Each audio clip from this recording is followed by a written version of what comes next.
আসসালামু আলাইকুম মাছ চাষি ভাই বন্ধুরা, দেশ এবং দেশের বাহির থেকে যে যেখান থেকে আমার এই ভিডিওটি দেখতে পাচ্ছেন, ভিডিওটি ভালো লাগলে এটি সাবস্ক্রাইব করে রাখবেন পরবর্তী নতুন ভিডিও দেখার জন্য। আজকে আমি আলোচনা করব 2026 সালের নতুন বছরের অরিজিনাল ভিয়েতনামি শোল মাছের পোনা সম্পর্কে। যারা শোল মাছের পোনা চাষ করতে আগ্রহী আমাদের সাথে যোগাযোগ করতে পারেন। আমরা এই পোনাগুলি সারা বাংলাদেশে হোম ডেলিভারির মাধ্যমে বিক্রয় করে থাকি। শোল মাছের পোনা সংগ্রহ করার সময় একটা জিনিস খেয়াল করবেন যে সাথে কিন্তু টাকি মাছ এবং কি শোল মাছ দুটো একখানো মিস্টেক করে ফিট খাওয়ায় অভ্যস্ত করে। তো এই বিষয়গুলো আপনারা লক্ষ্য করবেন যে যেটা টাকি মাছ সেটাও কিন্তু আপনার ফিট খাওয়া অভ্যস্ত করে, যেটা শোল মাছ সেটা কিন্তু ফিট খাওয়া অভ্যস্ত করে।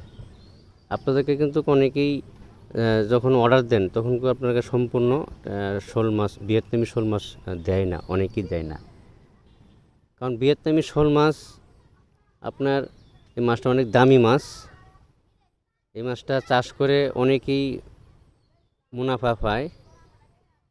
বেশিরভাগ বায়ুফ্লকে চাষ করে মুনাফা পাওয়া যায়, পুকুরেও মুনাফা পাওয়া যায়। কারণ ভিয়েতনামি শোল মাছের বাজারে অনেক চাহিদা, অনেক দামি মাছ। কালচার যখন হয় এই মাছগুলো 4 মাসের ভিতরে 2.5 কেজি 3 কেজি ওজন হয়, 2.5 থেকে 3 কেজি ওজন হয়।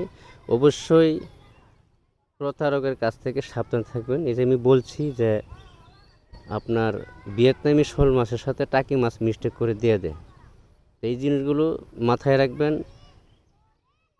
সরাসরি মাছের পোনা হ্যাচারিতে এসে হ্যাচারি ভিজিট করে মাছের পোনা সংগ্রহ করাটাই সবচেয়ে ভালো।